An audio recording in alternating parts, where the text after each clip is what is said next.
Alfa 2000 Soluciones Informáticas, empresa líder en software para comercio exterior, presenta la firma digital para firmar todo tipo de documentación de una forma práctica y segura. Software a medida para todo tipo de operaciones. Comuníquese al 4345-5150. www.alfa2000.com.ar.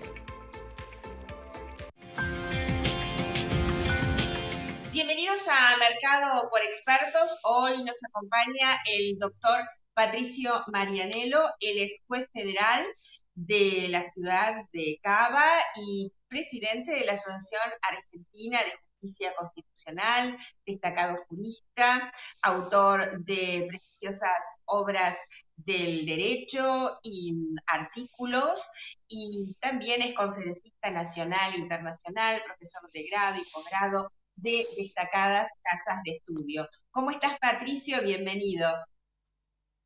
Muchas gracias, Claudia. Muy bien, muy bien. Muy contento de estar en tu programa, como siempre. Muy agradecido por la invitación y felicitaciones. El programa tuyo también, Patricio. Bueno, contanos, de la reforma judicial. A ver, mucho se ha hablado de la reforma judicial. Del tenor político, del tinte político que tiene esta reforma, pero yo creo que lo que está faltando es el abordaje técnico. ¿Sirve o no sirve esta reforma, Patricio, para el Poder Judicial, lo que se busca una justicia más activa, más rápida, de una respuesta a la sociedad más rápida, justamente lo que te decía, no tan lenta en los procesos?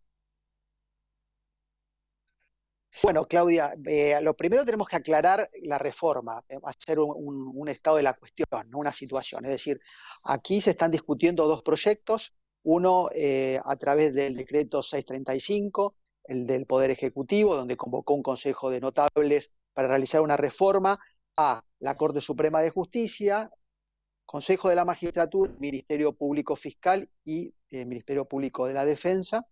Y por el otro lado tenemos un proyecto legislativo que ya tuvo media sanción por parte del Senado el 28 de agosto de este año.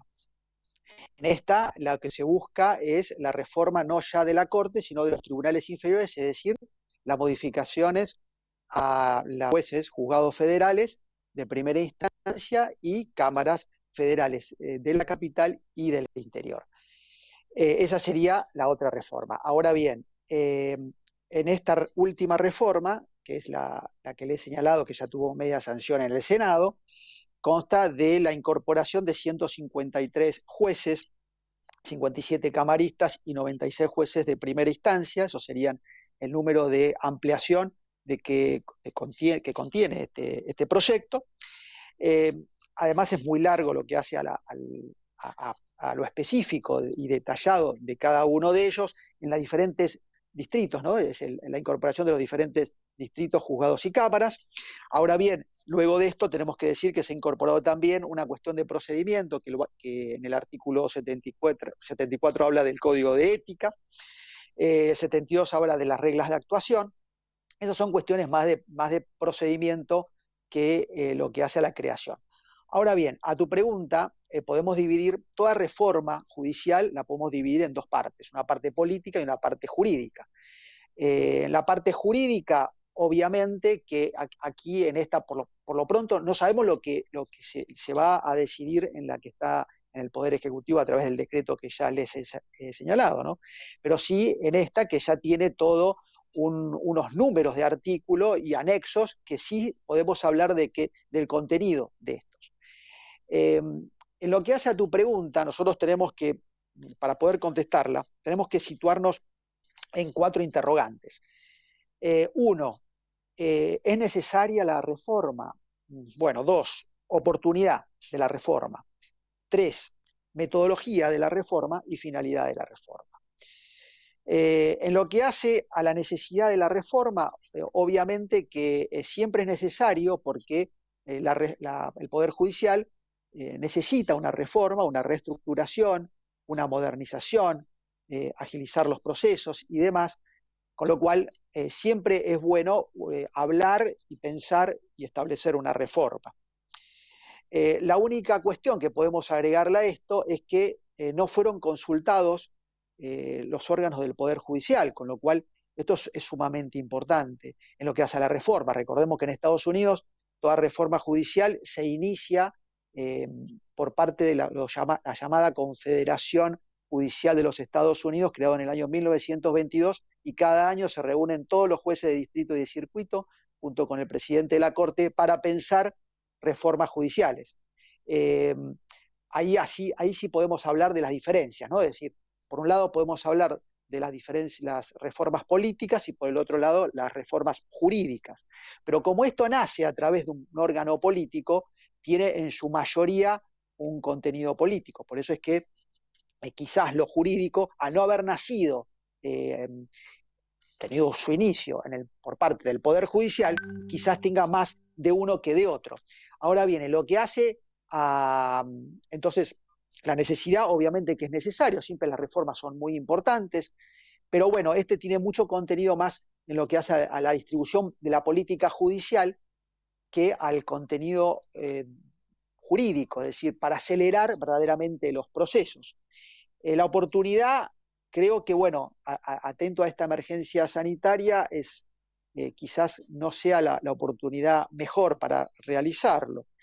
Pero sí me voy a centrar en la metodología quizás de la reforma, porque para nosotros reformar tenemos que saber un estado de situación. Yo solamente les voy a dar un indicativo. La Corte ha hecho un índice a través de matemáticos judiciales y ha establecido que corresponde un juez federal cada 100.000 habitantes. Recordemos que solamente la jurisdicción de San Martín, la que tiene más población, tiene alrededor de 5 millones de personas, en su jurisdicción, la jurisdicción federal de San Martín, la parte no penal, con 15 partidos de distritos municipales.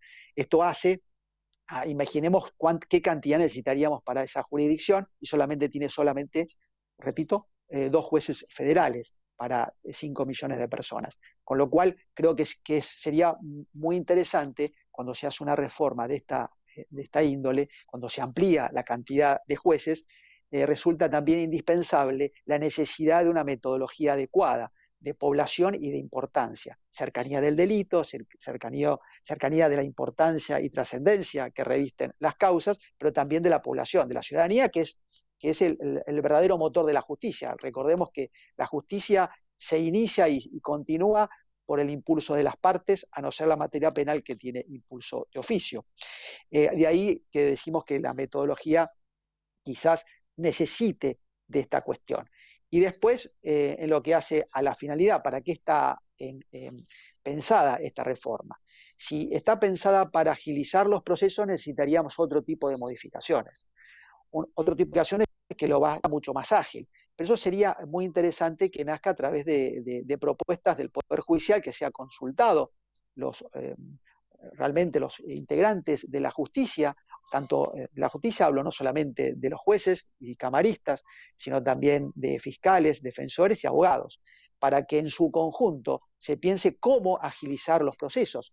Nosotros sabemos que hay 2 herramientas que hoy necesita la justicia que son muy indispensables, que es las nuevas tecnologías y la oralidad. La oralidad, la premura en los tiempos procesales, el acortamiento de los tiempos procesales, eso es lo que podría agilizar mucho más los procesos, pero se necesita obviamente de una reforma mucho más integral, mucho más pensada, mucho más metódica, mucho más analítica, para poder llevar a cabo verdaderamente este tipo de finalidades, porque en definitiva se fortalece la justicia, como nosotros lo estamos observando. Toda modificación que amplía la justicia la fortalece, la hace más grande, la hace más robusta, más cercana a la gente, pero también es necesario que los procesos sean más rápidos, y para eso sí se necesita un proceso mucho más integral y más jurídico, nacido, como les había señalado, de parte del Poder Judicial, de parte de los operadores, de los que trabajan todos los días en la justicia, cada uno poniendo su granito de arena para ver cómo podemos ir mejorando esta justicia y acelerar los tiempos procesales. Bien, Patricio, la semana pasada hemos tenido un seminario sobre la reforma al Poder Judicial por parte de la Asociación Argentina de Justicia Constitucional. Te pregunto como presidente de la asociación, ¿se tiene previsto algún tipo de contribución a esta reforma por parte de la misma? Sí, por supuesto. Recordemos que la semana pasada fueron 4 días donde diferentes posturas hubo, diferentes ideologías y diferentes también eh, personalidades. Hubo académicos, jueces, camaristas, fiscales. Hubo, a la verdad, una participación muy importante en estos seminarios sobre la reforma judicial específicamente. Y bueno, los 4 días trajeron aparejado riquísimas conferencias, de las cuales vamos a ir resumiendo y efectuando las propuestas y las conclusiones arribadas en esos seminarios que fueron de mucho interés y además quizás también den una visión también importante a la reforma y además a futuras reformas, que eso también es sumamente importante. Y también te quiero informar a toda la audiencia, es que vamos también además a separar cada una de las reformas, y vamos a analizar también el tema de traspaso de la ciudad, el tema de los juicios por jurado, el tema de los juzgados con carácter especiales, como ser los juzgados ambientales, usuarios y consumidores, juzgados de acciones colectivas, es decir, se va a tratar esas dos temáticas por separado y en particular también. Muy bien, muchísimas gracias, Patricio. Nos estamos despidiendo hasta nuestro próximo encuentro. Muy pronto. Muchísimas gracias por la invitación. Un fuerte abrazo para todos. Muy bien, muchísimas gracias también a todos ustedes. Aquí sigue más, marcado por expertos con el señor Ismael Bermúdez.